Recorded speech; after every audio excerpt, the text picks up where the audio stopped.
all over the world from China because of that, and so forth.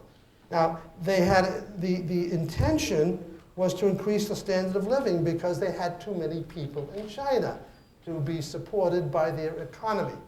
Now, their economy is growing by leaps and bounds, but they still have an excess of population to be handled in that country. The fact is, there's 1.3 billion people in China, and they were trying to get it down to 1 billion. And when I was in China with my wife a few years ago, this was something we brought up and discussed with many Chinese people. The fact is, one of the unintended consequences is, okay, the fact that you have one child and 6 adults doting on that child. The father and the mother, the 2 sets of grandparents. Lucky? Yes. Unlucky. The country is unlucky. You will be reading about it in the future, how unlucky that policy has become. Because you have too many males, but they don't want girls. You have by far an excess number of males. What does that do for a country? You either put them in the military, or they form gangs and do extracurricular activities which are antisocial. That is true for the world. This country or any world, any country. Too many males without females is bad news. And they will find that out. So you've got a group of people there that are spoiled rotten, and you've got a group of people, men there, that are going to be criminals. And this is the danger of China, which hasn't been discussed yet, but I am telling you it's going to be, if I know anything about anthropology, sociology, or anything else, you will be seeing that. You will be hearing about that in the future. So the intention was wonderful, and the economy is booming. And the program is working. Not everybody, by the way, is held to one child. If you're a farmer, you can have more than one child. If you're Muslim, you can have more than one child. You know, there are 200 million Muslims in China.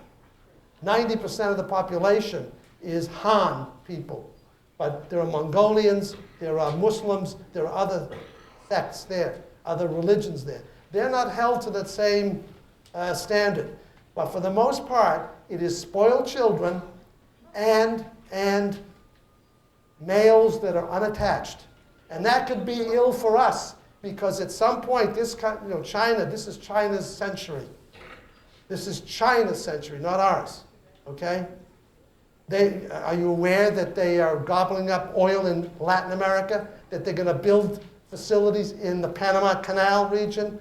They are going in heavy, in India, in Africa, and in places that most Europeans and Americans don't want to do anything. The Chinese are in very heavy.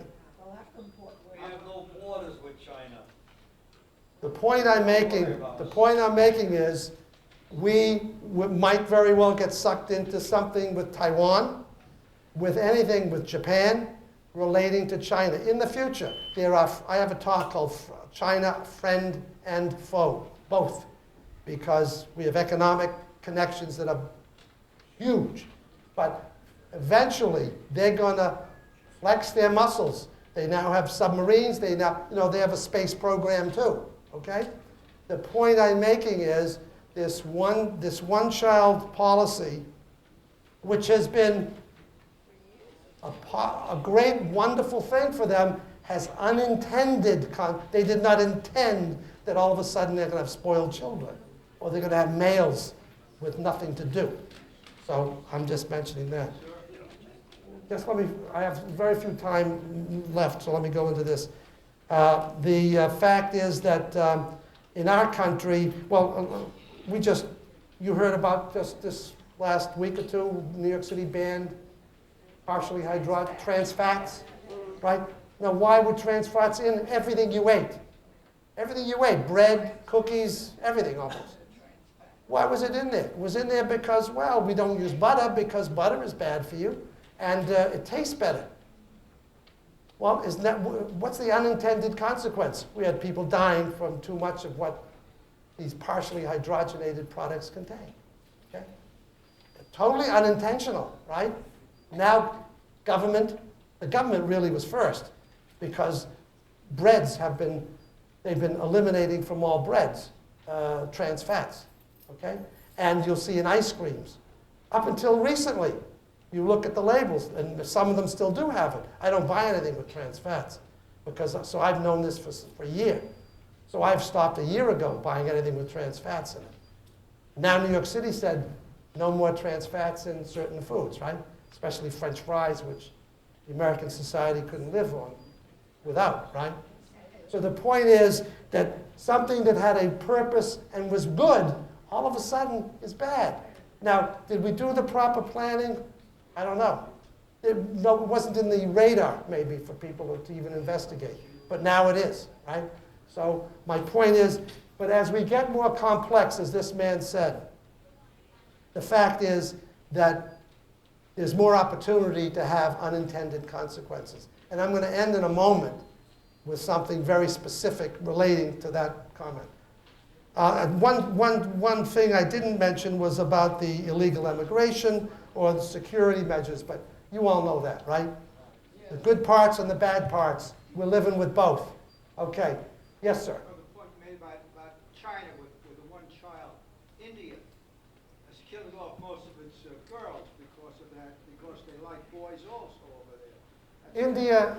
I'm not as familiar with killing off people. Okay, I don't think they practice that in India, but they have a problem with that. But they have a very, very intense program for distribution of condoms and things in India to prevent pregnancies. A big thing there is that the parents check their potential fetus for gender, and if they're a girl, they have abortions. Well, they do that in China too. Yes, we do. We know this. Security here, we know the intention of the security measures that we put into effect, right? You've all been affected by it one way or the other. And that's positive. That's the intention. But the unintended potential consequence is we lose freedom, okay? If it goes a little too far, we will lose freedom, okay? That's a fact of life, okay? We all want safety. We all want to be living in peace. And we say, okay, check me out. Put me through the magnet. Put me through this and take my shoes off. That's okay, because I want to live. I want to arrive safely wherever I want to go, right? So that's the intention, safety. But it goes a little bit too far, and you have an unintended consequence of losing freedom altogether. I don't have an answer, okay? The positive thing is we're basically terrorist-free in this country so far, except for what started it all off. But the fact is, it can be easily, without proper planning or thinking, it can be somehow get some unintended consequences. I'm just mentioning it as an item. I'm not saying it's there or it's coming, but it's a potential unintended consequence. One more question from this gentleman, then I'm going to close with something that this man mentioned. Can I ask you a personal question, sir? Personal question in front of 3,000 people? I welcome your lectures. I think they're great. But your background is in academia, science. It is, philosophy. isn't, or is? You said philosophy and so forth. Yes. How did you change over into this geopolitics gig? How did I? Yes. Because I'm a citizen of the world. I've worked in business for 40 years. I did take courses under specifically a fellow named Kissinger. So he introduced me to geopolitics back 50-something years ago. So I was introduced into these things. I've served in Korea. I've traveled in China, all through Europe and the Middle East. I mean, I'm sure you all can say things that I've said, except that one of the most feared thing in the world is to get up in front of a group and talk. And most of you can probably come up here and do what I do. But the fact is, you don't want to, right? Okay, my point is, I enjoy it. So that's the only difference between us, okay?